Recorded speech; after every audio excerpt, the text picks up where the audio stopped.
is enough said.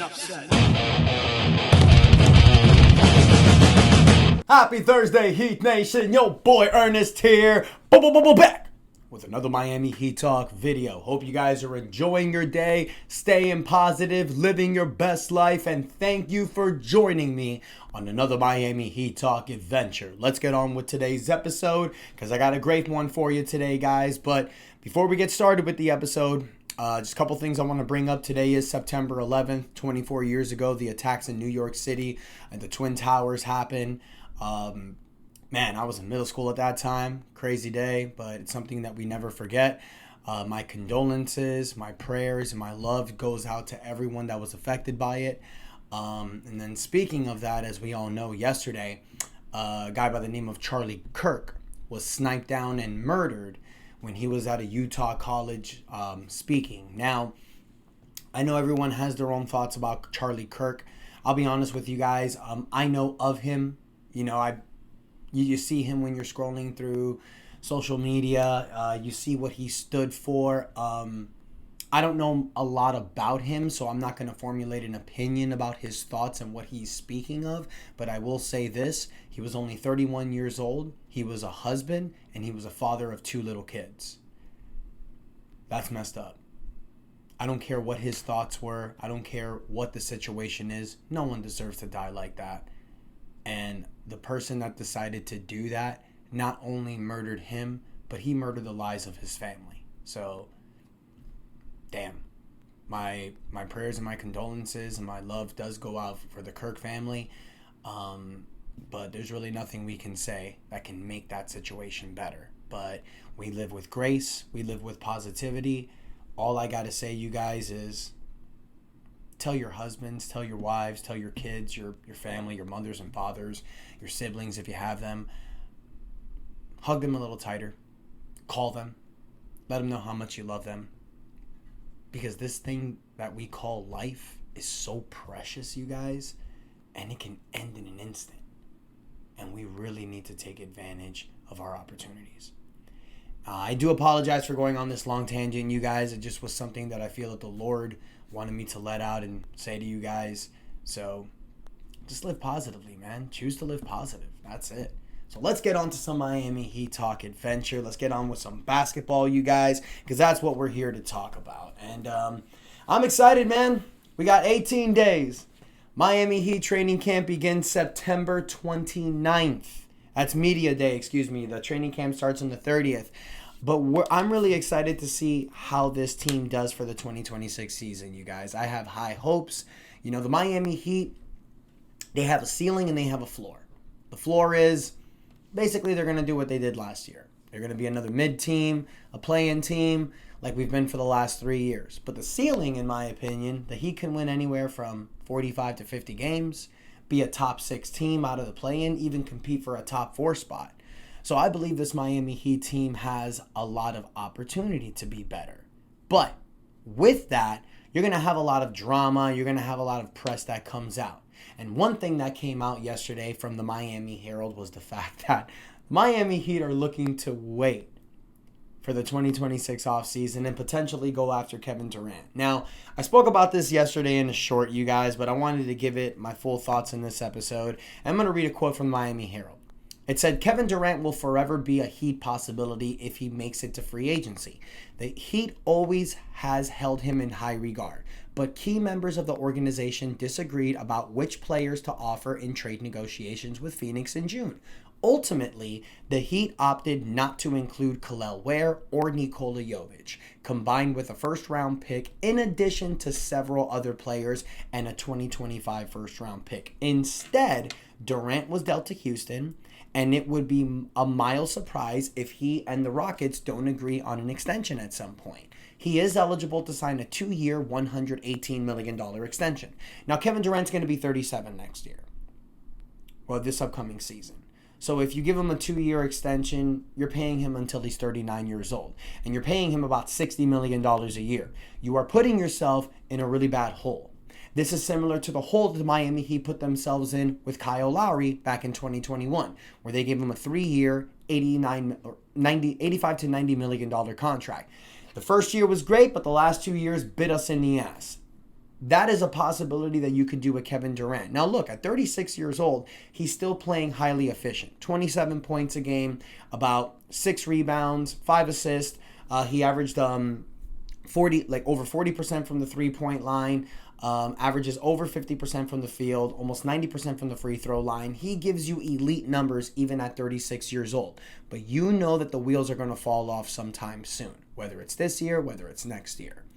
I'm a big proponent on the Miami Heat moving on with this youth movement. I was a big proponent, though, of the Heat trading for Kevin Durant this past offseason. But for those of you that were watching my episodes, what was I saying? The reason why I wanted Miami to trade for Kevin Durant is because you could buy low for him. I was willing to do a trade that surrounded Andrew Wiggins, Terry Rozier, throw in Jaime Jaquez, and the first round pick.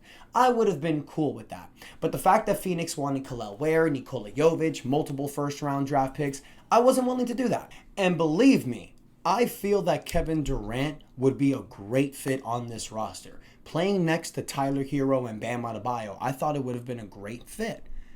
But to trade for Kevin Durant, we would have had to give up so much. It doesn't make any sense.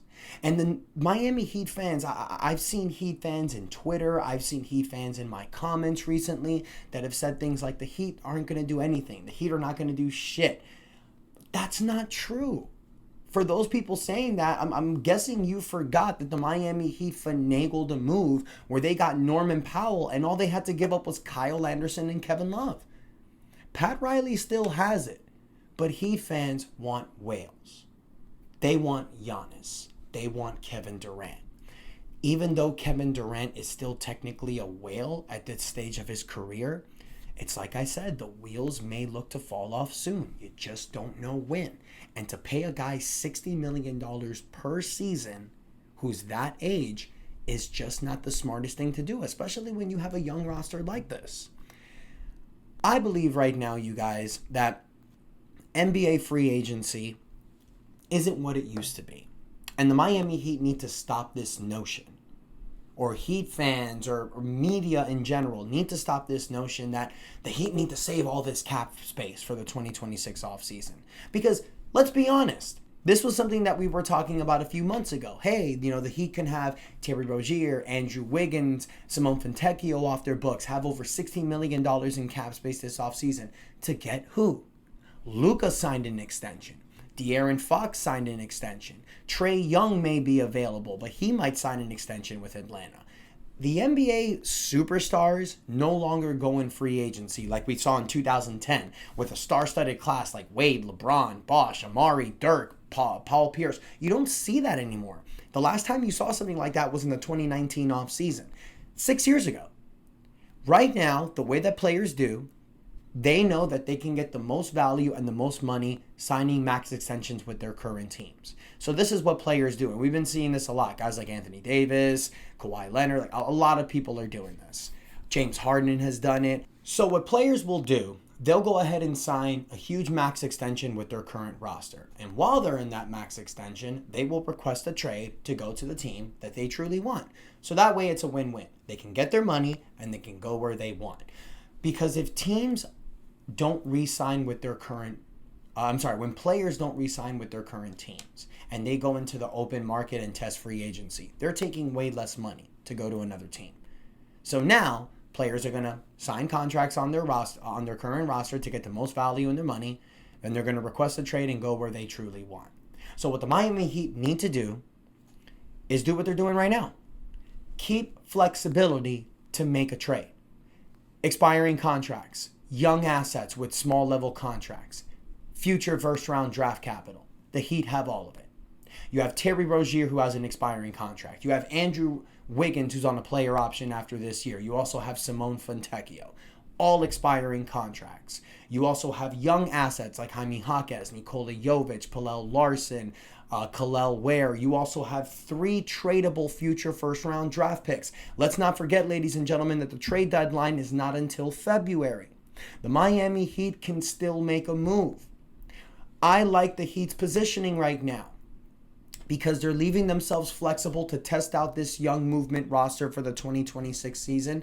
But if the Heat are stale, let's say by 40 games in, the Heat are 22-18, well, now you're seeing that you have a team that can win, but that needs to be tweaked to get a little better. So now you can test the trade market.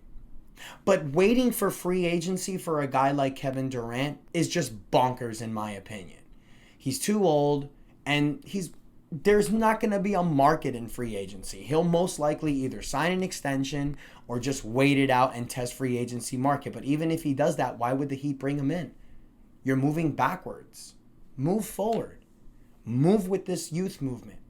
Understand that Tyler Hero and Bam Adebayo is your focal point. You just need to build the right roster around them, and I think the Heat have done that. The biggest problem last year was our offense. You traded for Norman Powell. If we have a healthy roster going into next season, with Davion Mitchell having a full year of training camp here, with Khalil Ware being on his second year, with Andrew Wiggins being healthy, with Pallel Larson stepping up, with Simone Fontecchio being that sniper, hopefully Jaime Jaquez and Nikola Jovic can step up off the bench. Tyler needs to take that next step. Bam needs to be a contributor as a number 2 option. If we get all that, you guys, I think this Miami Heat team can hit the ceiling. So I want to hear from you, Heat Nation. Do any of you think that waiting for Kevin Durant for the 2026 offseason free agency is a smart move? If you do, please let me know in the comments. Maybe I'm wrong. Let me know why you don't think it's a good decision. Let me know what you think of this current roster, you guys. Thank you guys so much for the continued support. Don't forget to like, share, subscribe. We are pushing to 7,000 subscribers. Don't forget, you guys, we still have the contest going on. Get me to 7,000 subscribers by October 1st. I'll do a live video with a free jersey giveaway. Thank you guys, and until next time, your boy Ernest out, and that is enough said.